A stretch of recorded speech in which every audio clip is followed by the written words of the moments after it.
Hi everybody, this is the blocked in page from last night. It's a view inspired by my kitchen window in Nosara. I used an ultramarine blue with Prismacolor lightly over all of it, and then I came in with the Kohinoor Woodlift dark blue around the base at the bottom and a little bit up the edge. And then my favorite colorless pencil with Prismacolors, or the Kohinoor, which is white, which I had no idea until I heard from somebody else that it makes a great blending pencil.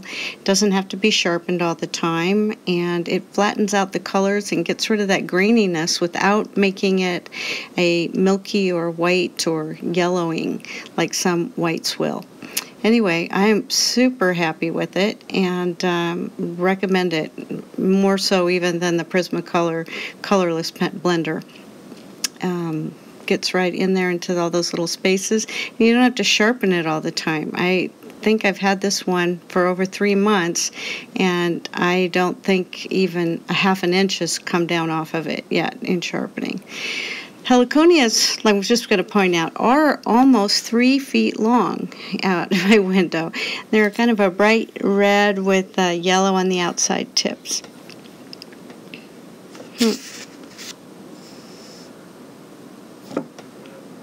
I just keep continuing on with this Kohinoor and blender, white, and get into all those little spaces.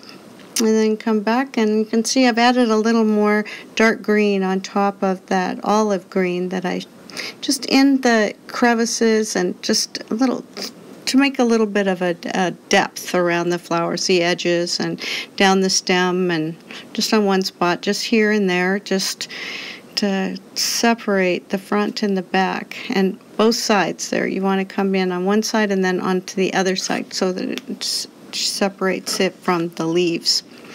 Then I used my Kohinoor light green and went over the top of all the leaves and stems that are in the foreground. This is the area in the front. We're trying to make the front look like it's up close to you and the back look like it's far away. So I'm choosing all the leaves that are closest to me and stems and going over the top of the whole thing with a very firm pressure. Yeah, you don't have to be fussy with it. Just, color it up. Just go the same direction as the flower, or don't as a leaf. You can go back and forth or the same. Either way. Down the stems, on all of them, a little bit in that one. Bring it up to the front. It's really amazing what it does for the painting. I call colorings paintings also. I approach them the same as I do any of my oil painting. Layers and layers of color. This is a yellow ochre, and it's kind of the middle ground flowers, or leaves, and stems. Adding it here and there just a little bit, but not tons of it, not solid everywhere on a leaf. Some leaves just get a little bit, and others get a little bit more. I just want to create a little variety in there, kind of like what the sun does when when it's in the jungle. Just parts. Leave a little bit left that are still white. We'll color some dark colors over the top of it also, but this Prismacolor yellow ochre is a really nice one, especially blending with the olive green, which is kind of the base of all those. And I'm picking up the olive green again, now this time, and using it like a blending pencil over the top of all of that, or most all of that. Not solid, but just some parts. I'm going to have a little bit of variety. I'm not real fussy about staying in the lines either, it's not that important. But you'll start to see that the leaves are all separating, and it's creating, some depth. You can see, like, maybe it's about 12 feet deep of jungle. Now I'm using a dark blue woodless Kohinoor pencil, the same one that I had in the base of the background. just kind of creating some shadows, like they would be shadows, just making them up, you know, like maybe a little here, a little there, on to some parts of the background ones along the outside edge. Just kind of like pick one side and say that's going to be the shadowy side, and add a little bit, but it'll also help separate the colors from the bright and the light colors from with the dark color in the back behind it.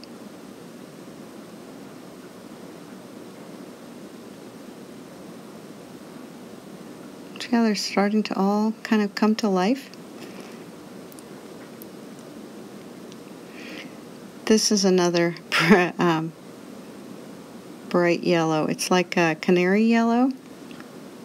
And I'm just going over the top of everything now. The blue, the olive green,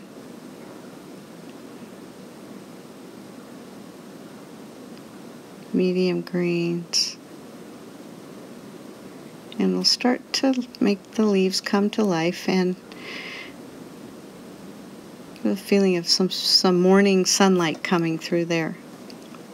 See, it's not perfect. You don't have to be absolutely just right there in the lines, and if you like make a funny shape on a leaf with the color, it really doesn't make any difference. Actually, it makes it kind of interesting.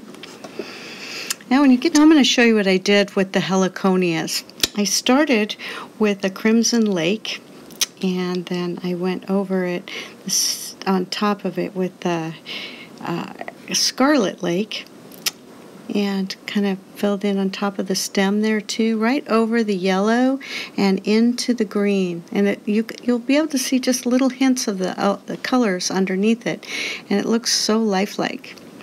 And then the scarlet lake over the top of that crimson lake, it kind of makes it really pop out. It gives it that sort of lipsticky kind of orangey red color.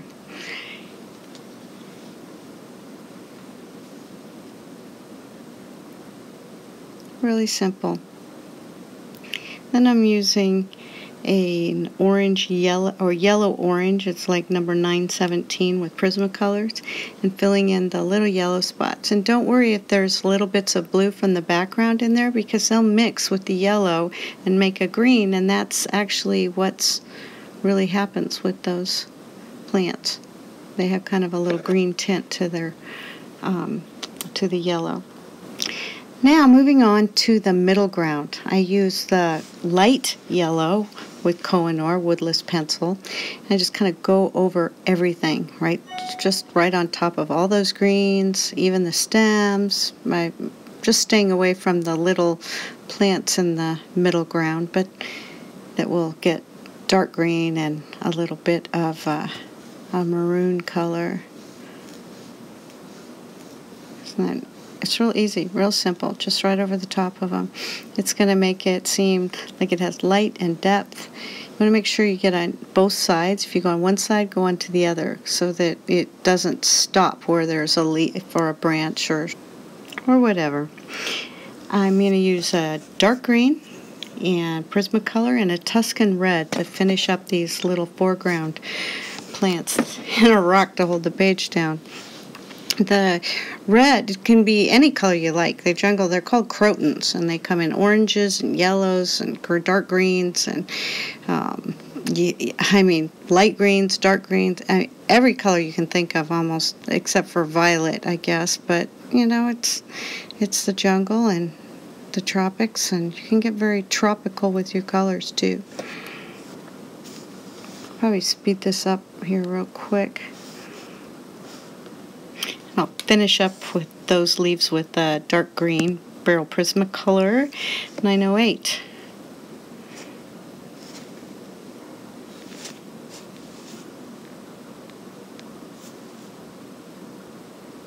And then move it down to the base of the stems of the heliconia and kind of anchor them into the ground with a little bit of dark green also. And I use it on all of them.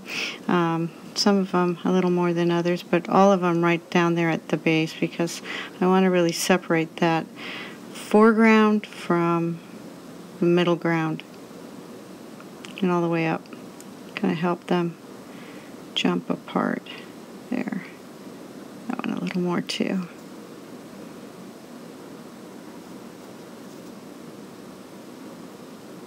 One more.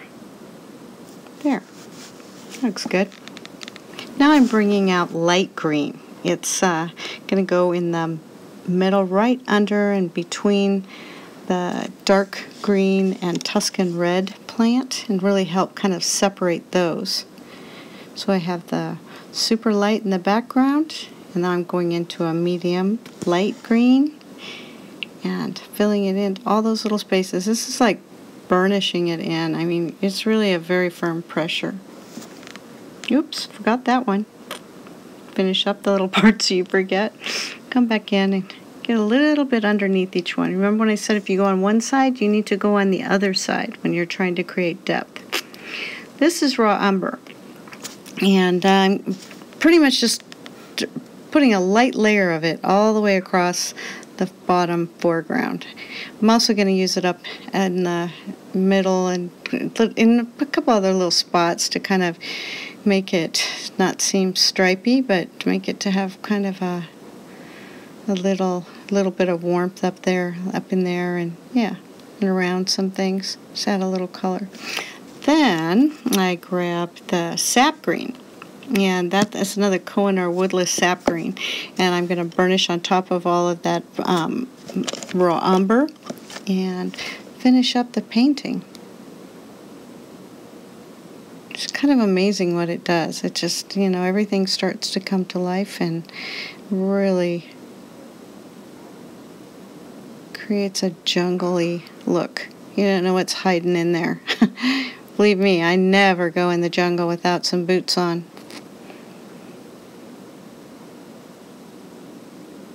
Too many snakes and pokey things. There, a little up in there, just to kind of soften it. I'd like to bring some around the outside edges too, just so that it kind of brings the painting into the center a bit. Or wrap it around a bit. And there.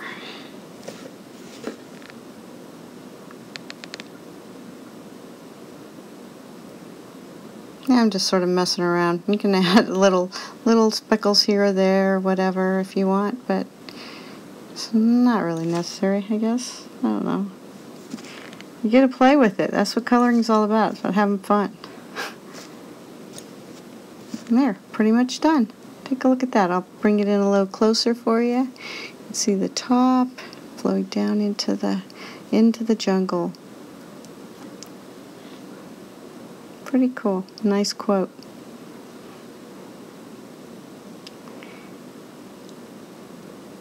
And this is from Vagabond Botanist.